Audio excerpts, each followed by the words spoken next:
Hello, my Aloha tribe, and welcome to the Aloha Perspective, where you get a little bit of something and a whole lot of everything. 15 minutes early.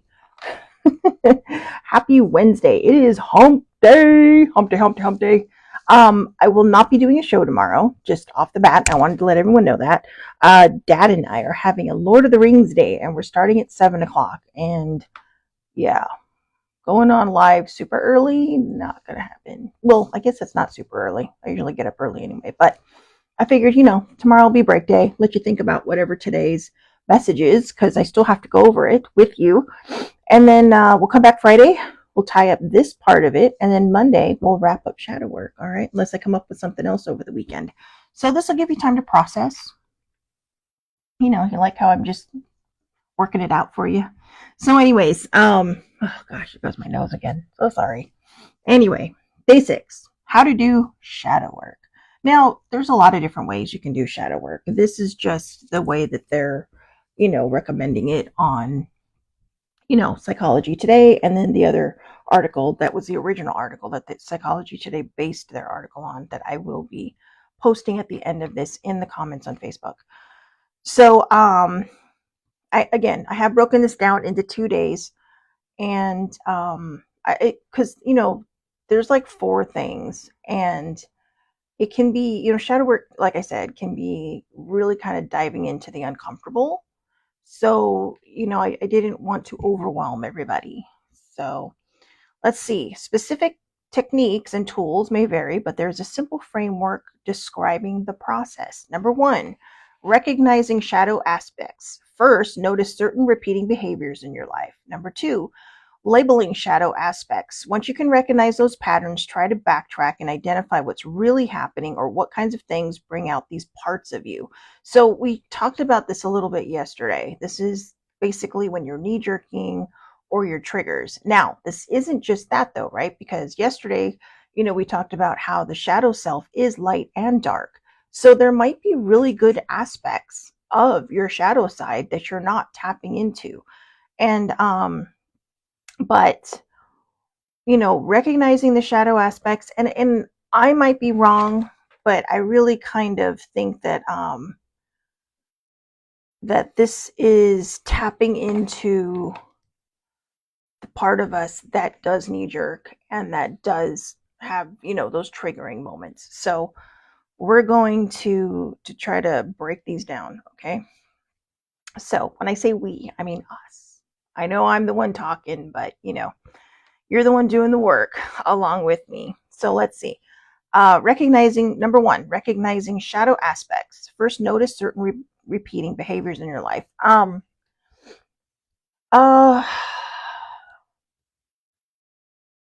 Again, I know we talked about this yesterday, so I'm struggling a little bit to come up with something new to really kind of talk about. But maybe if you had, okay, we're just going to go deep on this one. Okay, whatever your trauma is, it is as important as the next person, even if it doesn't feel like it's as big as the next person's. But I'm just going to use an example here. Okay, because these are those things that are just constantly talked about on TV shows and whatnot, probably for ratings and all that.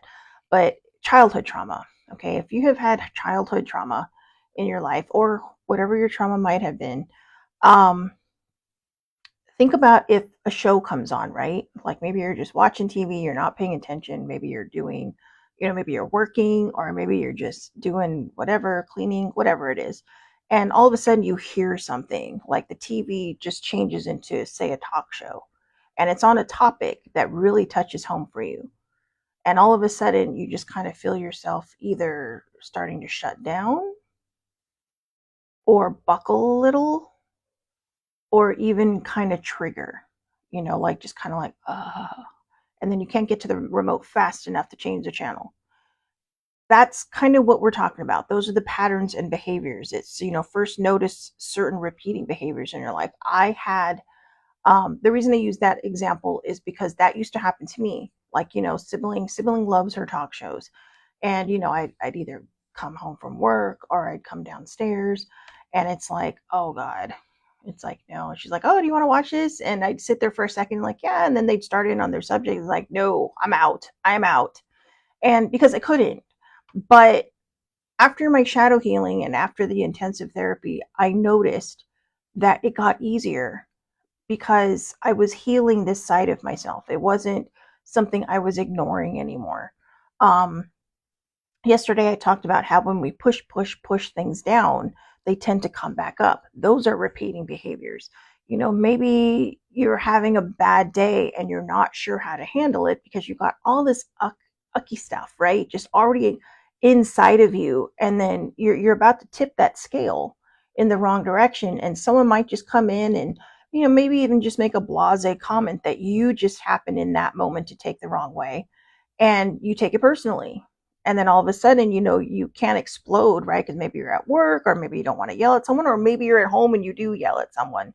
That's a repeating behavior, because when we break it down, we're like, well, what even caused that? One of the best things an older sibling ever did in my life was bottom line things for me. And that's when I wasn't making her cry from these poor behavior choices that I had. And to be honest with you, I use the word choices, but when it's first happening, it doesn't feel like a choice. It just happens. And I'm grateful that even though, I did cause some trauma for her, that she didn't quit on me because she knew from her own experience of probably having seen other people like this. She handles things a lot better than I do. Or she did. I mean, because when I was just all over the place, all over the map with my emotions, and that big volcano right in the middle, Mount Vesuvius. It's funny. It's not even funny now. This is kind of like I'm ashamed laugh, but at the same time, um, I'm also proud of myself because I've healed a lot of this. And yeah, I'm still kind of doing the you know the tour of the people saying, hey, you know what, this is not, I'm not that person anymore. Yes, sometimes I manage to just, I'm human now. And I'm not saying I wasn't human before, but I'm a little bit more in control of my emotions and the way I react to things than I was before. And that's what we're talking about with recognizing your shadow aspects. You have to notice certain repeating behaviors in your life in order to heal them. So, like I said, if you feel, maybe even if you get in the car, right, and you yell at somebody, maybe they cut you off, it freaked you out, and you let it bother you the whole day. That is a behavior and it happens every day. That could be a repeating behavior.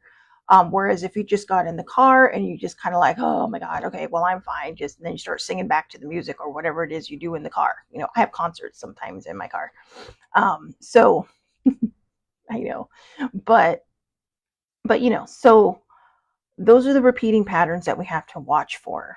And it could be a different pattern in everybody. Maybe you go quiet. Maybe you just kind of go introverted and just hide out in your room. Maybe you hide out in the dark.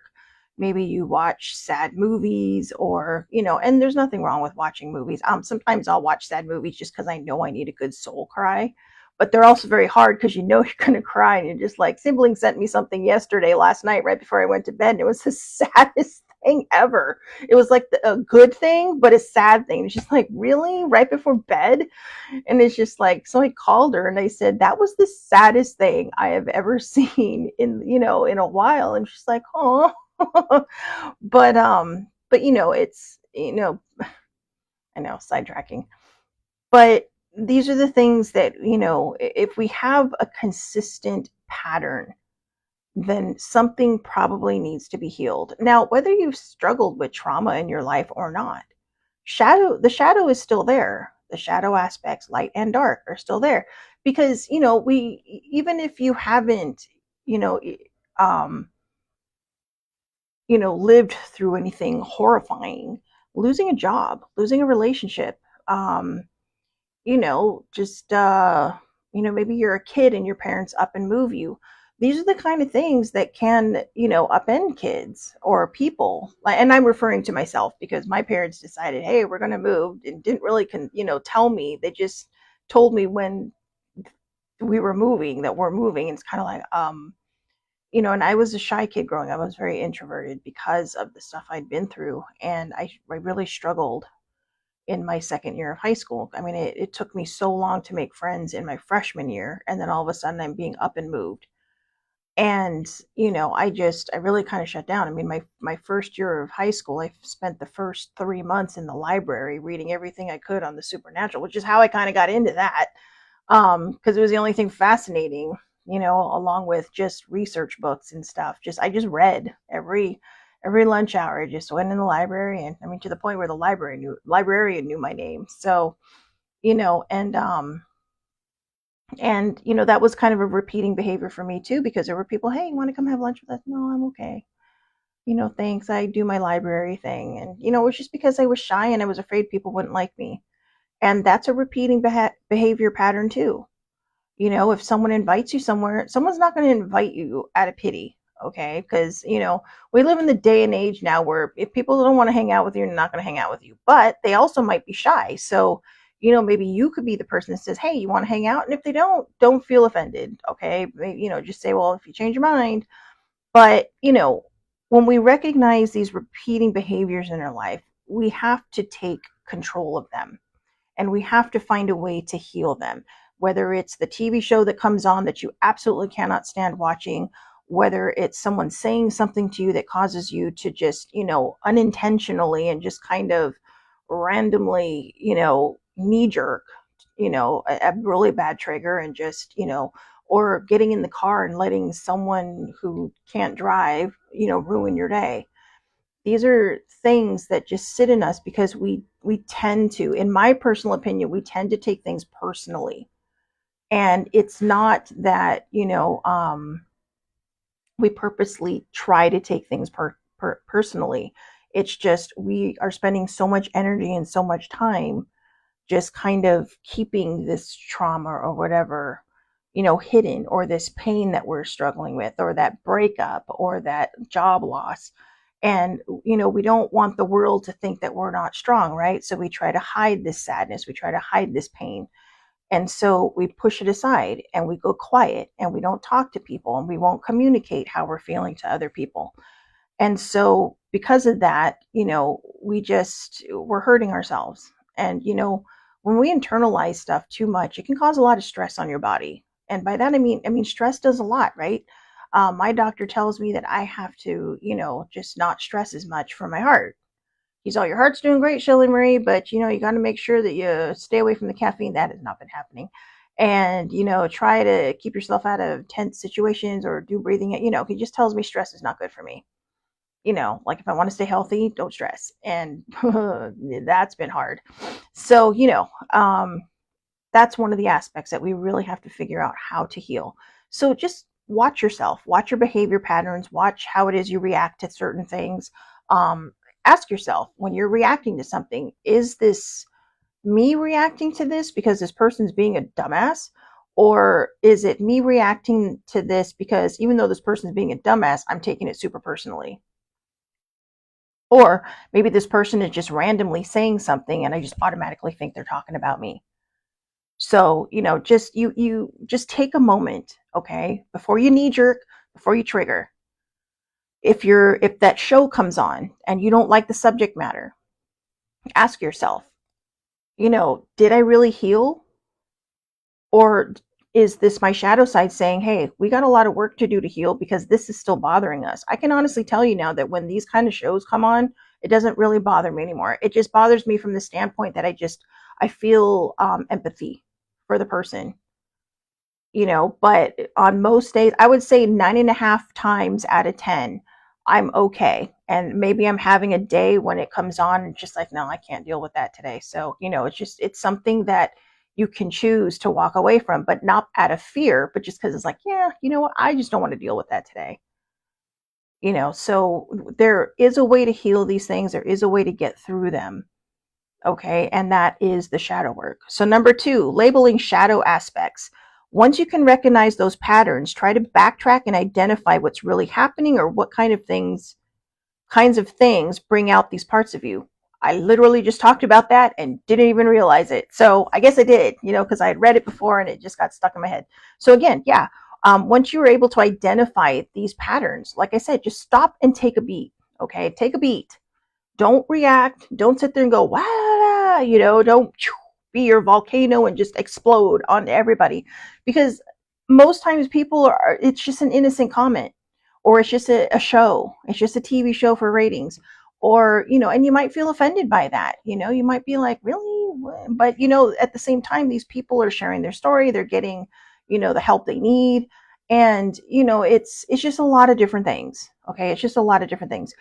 But once we are able to identify these patterns, we really kind of gift ourselves this moment where we can say, all right, what is going on in my head that is causing me to want to knee jerk, or that is causing me to want to just explode? There it hasn't happened often, but there have been times when sibling has said something to me, and then she's like, oh, because I would used to react to that, and I'm like, and I would go quiet, and she's like, are you okay? And she's like, did I say something? I'm like, no, I just realized I have a pattern at this moment, and whatever it was that you said, it just kind of set something in my head going, and I'm like, I gotta go journal. I just literally leave the room and go journal. Or if I'm out with people and I hear something and something triggers me, it's like, oh my God, I gotta journal this. Okay, can we just sit down for a second? I gotta journal this. And I am grateful that I have people, or I'll just journal it on my phone, right? So I can write about it later. But I am very fortunate in the fact that I have people as friends that are very, very patient with me and who understand that my brain just goes in nine directions, like, oh, there she goes again writing. But yeah, when you're able to identify what's really happening, or what kinds of things bring out these parts of you, you are able to recognize those patterns, and you are able to go in to yourself and start to heal these things. Why do you feel ignored? Do you feel like no one pays attention to you? Do you feel like you're cast out into the wind? And when we set boundaries, we can set boundaries. Boundaries aren't easy, because sometimes boundaries may alienate people that don't understand why we're setting those boundaries, and they might take it personally. But if these people don't bring anything to your life and they don't add any value, just evaluate that. Just say, hey, you know what? I can handle being around so and so, every so often, no problem. But I don't need to go out of my way for them to make them feel good about themselves when they don't return the favor. And we don't do nice things for people for the return on that. We do it because we do it out of the kindness of our hearts. However, there are people who will take advantage of that. And if you're like, well, I'm really tired today, and then they try to guilt you, you can make that choice to set a boundary. I talked about this a long time ago, that I had a friend like this in my life that was like, just, I need. But then when, I needed an ear, it was like, no. And it was fine, because, again, I have older sibling, baby sibling, or I could talk to my dad. And but then it got kind of to the point where it became a little verbally abusive. And when they would have a bad day and they would get triggered over something, and it was just normal stuff, right? Just everyday life stuff that they would get upset about, but they would take it out on me. And then they'd forget about it and say, well, you ignored me. And it's like, no, I set a boundary. And I finally said something to them, and I said, no, I set a boundary with you because I don't need to be your punching bag. If you want to be my friend, let's be friends. But if if you're going to be verbally abusive to me, and then get mad if I speak up for myself, then we got a problem here. So we need to talk about this. But I had come so far in my healing at that point. This is before shadow work, but I had come so far in my healing at that point that I was able to just kind of stop and say, look, you know what? We need to reevaluate this. And I actually did the bottom line thing with this person. I said, look, what's going on? Okay. Because it's like, if you're angry at somebody, don't pick on me to make yourself feel better. Let's talk about it. And that came from my own healing. And we're good now. We're totally good now. It was one of my former coworkers. So, we're in a good place now. We talk all the time. And, truly, I mean, she actually called me one of her best friends the other day. And I was very touched by that because, we've had a rocky start. But I think the thing is that I think the reason I never walked away from her was the same reason Sibling never walked away from me. I could see the anger and the pain inside of her, and I knew it wasn't me. But I initially had to get past the part that it wasn't about me. And there's lots of people out there that I talk to that I've had the, that I don't want to say had to deal with, but that I've had conversations with, that I've had other people. And it's like, you know what? I've been where that person's been. Just bottom line it. Don't take it personally and tell them, look, if you are going to have a bad day, you cannot take it out on me the way you're taking it out on me. But I am here to listen. I am here to talk to you because I don't want to just walk away from you. I don't want to abandon you in your hour of need. Because, when we have empathy and compassion for other people, we're able to remove ourselves from that situation. And this is what shadow work offers us. So it's not just about us healing ourselves. When we start to heal ourselves, we can see the other people that have been where we were, or who are where we have been. Sorry, that's what I meant to say. Who are at where we have been. And we know how painful it can be, and we know how hard it can be, and we know how lonely it can feel. Because no matter how much you try to articulate what you're going through, a lot of times we don't even understand it because it's not what's happening in the moment. It is a trauma that has been buried deep within that no longer wants to be hidden. And when we start to work on our shadow work, instead of allowing this thing, we don't even allow it, right? Instead of it coming up and surprising us by yelling in 9,000 directions at other people, we're able to say, hey, you know what? I'm going to pick up this little dark spot in me and I'm going to bring it to the surface myself. And that's what recognizing the shadow aspects does for us. And that's what labeling them does for us. If you have had trauma in your past, if you have a dinged up mental health, if you have been that person who has felt marginalized because people just, I felt marginalized as a person with a mental health issue, because mental health has such a stigma on it, and we're breaking the stigma now. But I'm 52 years old. When I was 23 and I was diagnosed with major depressive disorder, or whatever it was called back then, it was very stigmatized. It was still in the closet. We did not talk about it. People went to therapy, yeah, but nobody talked about it. It was that whisper at the table, right? Like, we don't talk about it. We don't talk about so and so's cancer. We don't talk about so and so's mental health. We don't talk about so and so's poor relationship, right? No, we don't. And now it's just, we live in a world where everything is just so in your face and wide open, and nobody's afraid to talk about things. I'm certainly not afraid to talk about my stuff. Like I said, you don't have to. I share my story to help other people heal theirs. I will always say that. I will constantly say that. Um, in uh, when it comes down to it, I don't know. My brain was going in another direction. I saw the word mana in my head, and if I remember correctly, in Hawaii, mana means strength, and it's like aloha, right? Aloha isn't just a word that says hello or I love you.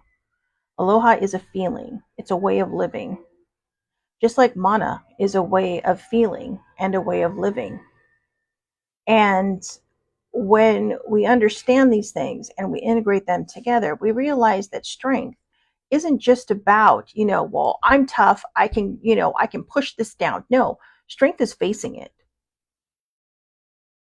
Pushing it down, that might make you feel strong, and that's fine, because I'm not here to tell you that, how to heal. It's your thing. But when we push it down, it will eventually come back up. But when we find that the inner mana, right, and we really kind of just embrace it and say, you know what, I have the strength to face this part of myself, to face this thing that happened to me, to face this moment that I'm in, this breakup, this job loss, this childhood trauma, this grieving of losing somebody. When we have the strength to face the pain, we find a way to heal it. Now, I will tell you, when you lose somebody to death, okay, somebody you care about, I'm going to use my mom, Sissy. my friend Dawn as an example. When you lose these people, when they pass, you don't get over it. You learn to live with it. And it may feel like you've gotten over it, but you're still going to have the giggles. You're still going to have the tears. You may even start out laughing and end up crying, or you can start out crying and end up laughing over the same memory. Or maybe it just doesn't affect you that day and you're like, oh, that was a good one. That was a good one. I was talking about Sissy Joe yesterday, and there was a time when I couldn't talk about her or my mom without just bawling my eyes out. But when we find that strength within ourselves, we are able to, you know, gather what it is that we need to heal in that moment. We find a way to nurture it. When you nurture the darkness, it's okay. You know what? I'm going to finish this off with a little bit of Star Wars, right? Um, you have to wonder when you watch the prequels. Okay, I know a lot of people don't like the prequels. I loved the prequels, all right, but then I'm kind of that nerd that just likes everything. Like Dad and I are watching Lord of the Rings tomorrow, which is why there's not going to be a show. And my favorite is the middle one, the Two Towers. And everyone's kind of like, but that's kind of the bridge between the beginning and the end. It's like, yeah, but you know what? It was great. It was just nothing but battle scenes, right? And it was so well done, so well orchestrated that the movie, it can't really stand alone because you got to understand why they're fighting. But at the same time, it's like if you get enough backstory, it's just like, yeah, it stands alone. I could just watch that movie on its own, just like Empire Strikes Back. That's my favorite Star Wars movie. But think about Anakin, right? The Jedi can't fall in love, the Jedi can't do this, the Jedi can't do that. He was denied a lot of things. He started out very young. He went rogue. He went rogue because he didn't deal with his shadow stuff. And yet in the end, because he knew about his children, but in the end, it's like, there was the humanity, his empathy and compassion for his son came out. Yeah, if you don't know this stuff by now, this is not my fault because, I know people that don't like Star Wars, but then, but yeah, I'm sorry, spoiler alert, but no. This movie is like 4 years younger than me. Okay, well, actually, the prequels are only about 25 years younger than me, but not the point. Um, but he was denied, or 20 years younger than me, the last one. He was denied. And it hurt him and it made him sad. And, then of course, you later find out that, oh my God, the woman I love died, giving birth to my children. And talk about going dark and rogue all at once. But it made him angry, and his shadow side really came out. His light and dark became unbalanced. And because his light and dark became unbalanced, he became one of the most iconic villains in history. I love Darth Vader. I know it's terrible. I do. Especially, hey, Anakin Skywalker went through and killed a bunch of Padawans. It's terrible. It's terrible. I know. But there's something so iconic. It might just be James Earl Jones' voice. And I know I'm sidetracking here hard, but it's like, I just got the memory of Big Bang Theory when James Earl Jones, Mr. Earl Jones, or Sheldon called him, was a great episode. And I he was a fabulous, fabulous actor, one of my favorite actors. But there was something very iconic about Darth Vader. But I think one of the reasons I really liked him is because there was a reason. He didn't just go rogue. He didn't just go dark. He was progressively going dark, and he was progressively not dealing with all the crap that kept being thrown at him. And because of that, his shadow side took over. I'm sorry, I'm having a memory of that, the last one, right? Where Anakin fights Obi-Wan, and then all of a sudden at the very end of the movie, it's just him breathing through the mat. Oh God, I'm sorry. I know. I don't know if I'm a geek or a nerd, okay? Because the definition seems to change on the whim. So, but I am definitely the Comic-Con going person. So, whatever. But yeah, my dad took me to see that Star Wars when I was 4. All right. And, been kind of a nerd ever since. So, yeah, I'm going to finish that off with that. I got a text from baby sibling. I can't see who's been on this morning, but I got a text from baby sibling saying she made it on. So I don't know if she's still on, but if you are, hi, thank you for coming on. I started early because my cousin Jeannie and I are going to go out for some boba and some Asian market shopping today. So I'm going to go tap on the other half of me today. So before the Padre game. That's right. So anyways, yeah, I apologize for kind of veering off at the end, but you know, when you really stop and think about it, if you are a nerd like me, Darth Vader really is a good example of shadow work desperately needing to be done. I mean, the guy even wore black from head to toe. I mean, if you don't get any more shadowy than that, okay? So, you know, it's just I think that's why I like him, because in a way I can relate to, you know, because I hated him until, you know, the last one where he just lost his ever loving mind, and it felt like, you know, it kind of, in a weird way, it felt like being seen. You know, I'm going to use another random thing: Christian Grey from 50 Shades of Grey. People read the book because they called it mommy porn. I related to the abused part of it, and you know, because of the childhood trauma I struggled with. And you know, he ends up getting adopted, has a wonderful family that raises him, but you know, he's got all this darkness inside of him and he doesn't talk to them about it. And that's how I felt, because you know, bad things happened to me when I was a kid, but my parents never knew, and they gave me that part of my life that just brought the happiness and the joy, where I felt safe and comfortable, and I never talked about it. And then we both just kind of went rogue. I mean, I didn't go rogue like that, boy. That would have been interesting. But no, I just, you know, I shut down, or I knee jerked, or I had very aggressive behavior, you know. And like I said, I used to be ashamed of it. I'm not proud of it now, but I'm not ashamed of it anymore, because I realized that it was my pain and it was my sadness. And again, I'm very, very grateful that that sibling in the early parts of that really, really, you know, kind of helped me buckle down. And you know who you are that I'm talking to right now. Kudos to all the people who have loved ones that they care about, and they look for ways to help them. They learn how to not take things personally. They learn that this person is just going through some severe trauma, and that it's coming up and out of fear of abandonment, fear of, you know, just not being loved enough, fear of their love not being returned enough. Um, I think that's one of the reasons I have been single for so long. I talked about that yesterday. That might be the one thing I am ashamed of, how long I've been single. I mean, I have been single that way, and we're going to talk about that. We're going to talk about some taboo stuff, like preview for series shows to come. How to take care of yourself when you are single. But no, kudos to all of you, you know, older sibling, baby sibling, for being there for me as well. Um, you know, Bestie Troy at times for checking in on me and make sure I'm okay. But yeah, for the ones that help me really kind of tap into my shadow side, I thank you. I do, from the bottom of my heart. That would be older sibling and baby sibling. I do. I truly do. And, you know, and I think a lot of it is just, it's not that other people weren't there. I'm just very good at, you know, compartmentalizing and ignoring until the compartment falls apart and it just comes flying up again like Mount Shelsuvius.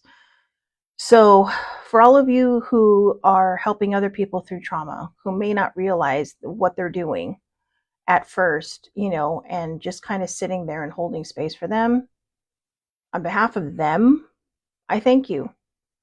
And I also want to congratulate you, because I know it's not that easy. I know it's not easy at all. I find myself having to do that with some people now, and I realize that having glimpsed at my shadow side and having healed that, the bigger part of my shadow side, and you know, now it's just a matter of keeping it in balance, you know. But having healed that shadow side of myself, you know, I'm like Darth Vader in the end, where you kill the emperor, you know, to protect somebody else, because you don't want them going down the dark side. You know, you want to keep them on this side of the light, or keep that balance between the shadow and the light. All right, so have a great day, everybody. Thank you so much for watching. Again, I will not be on tomorrow. We'll finish up how to do shadow work part 2 on Friday, which was supposed to be the last day of shadow work, but we're going to move that to Monday. Okay. So, yeah, Friday we'll cover 3 and 4. I'll give you a little bit of hint identifying with the shadow aspects and owning the shadow aspects. So, we'll talk about a lot of that. Maybe I can find more nerd stuff to talk about with that because, me. But, I have to tell you, just as a side note, the one piece of clothing I absolutely truly wish I had brought with me is my TARDIS dress. Okay, my TARDIS dress. I even dressed my Bitmoji up as my favorite doctor. And I posted it and said, if you know, you know. So now if you're watching this, if you know, you know. It's my favorite. Number 10. Number 10 is my favorite doctor. But but I love the new one too. And I love the girl. I love them all. Okay. I love them all. But David Tennant just takes things to a whole new level. So, and Shooty Got was awesome. But anyway, sorry, I'm nerding out again. But yeah, I'll be back here on Friday, 8:30 a.m. Pacific time, Facebook Live. All lives are public. Anybody can watch. You can find me across social media, either under Shelly Marie Lucas, the Aloha Perspective, or on Twitter, Shellbell's Quest. All right. Have a great day, everybody. Thank you again so much for watching. Thank you for all of you who came on live. Thank you, baby sibling, for letting me know you came on live. And have a wonderful, wonderful